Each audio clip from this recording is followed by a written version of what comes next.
Tom Bonier, CEO of TargetSmart, also joining us at the moment.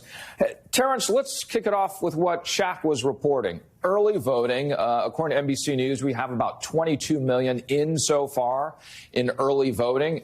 How big of a deal will it be this election? Clearly, 2020 was a big deal. Yeah, that's right. You know, this is an unprecedented election, and we've been measuring or setting expectations based on precedent of what happens when the governing party loses seats in the midterm election. But the truth is, this is just unprecedented. The surge in 2018 that changed the electorate, injected a lot of young people, a lot of people of color that continued in 2020. And we are seeing those same voters participating at extremely high levels in early voting, where records are being broken in turnout. We do see 13% higher turnout in early voting participation, but there is some lag amongst young voters nationally, with one exception. That's what we're seeing in Georgia, where even young voters are exceeding their 2020 early vote turnout. Yeah, really interesting here. You know, Tom, 70% of the votes that were cast in 2020, again, not in person, so this is an important consideration to make. And so far of that 22 million that we're talking about, according to NBC News, it's the majority is 65 or older. So it goes back to the youth vote that Terrence was bringing up. Yeah, you know, so it's interesting. The early vote is older. In 2020, it was a little bit younger because of those pandemic changes, frankly, to the voting systems. But what we're seeing at this point, when you look at the polls, younger people are overwhelmingly say they're going to shift back to election day. You know, like you said, over 100 million people voted before election day. It's not going to be that high. It'll still be very high.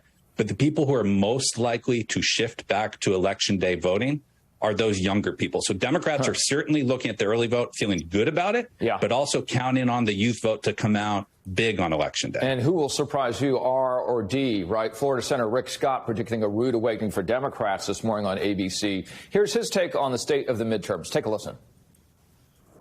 We have a lot in play. The Democrat agenda is very unpopular.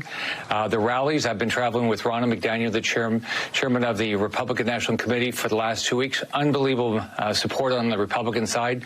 Turnout looks better for the Republicans than Democrats, so I'm very optimistic that we're going to win. We have great candidates. All right. So the question, Terrence, is who will be surprised here, and what are you looking at in the next full week we have in front of us that might be very important for Democrats and for Republicans?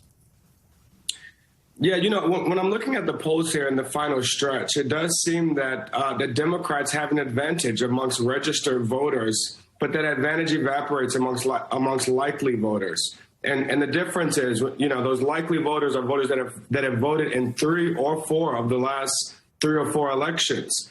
And frankly, this is the part where this cycle is a bit unprecedented, because so many of the voters that will be participating this time were surge voters that were activated post-2016, that anti-MAGA, anti-Trump surge that was activated after he was elected in 2016. Well, they're not being captured in a likely voter universe.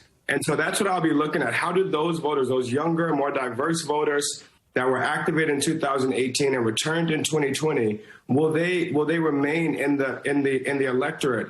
Because that's gonna tell me which, you know, whether we should expect the registered voter outcome, which is benefiting Democrats, or the likely voter outcome that begins to tighten that advantage. Yeah, taking your lead on this and looking at, again, voters of color, black voters, as well as activation, which you just brought up. Former President Obama, you know, on the campaign trail here, trying to activate voters in 3 very key battleground states this weekend.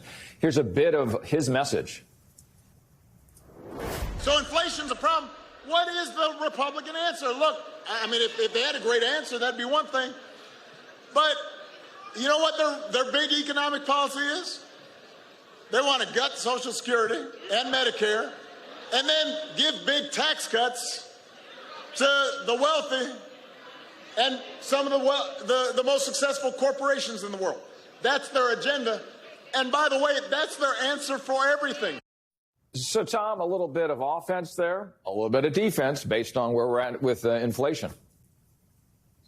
You know, the outcome of this election is going to be decided largely on which party better mobilizes their voters over the last 9 days here. And President Obama remains incredibly popular, and he's been able to mobilize Democratic voters better than anyone in the party, frankly, for the last couple of decades. And so, you know, when we look at this early vote, we're seeing that energy. You know, the big question is, can Republicans meet them halfway? Can they get their voters out? We've seen in these special elections, we saw in that election in Kansas, the Republican intensity wasn't there. As Terrence has noted, Republicans are really showing up in intensity in the polls, but will they show up in the polls on Election Day?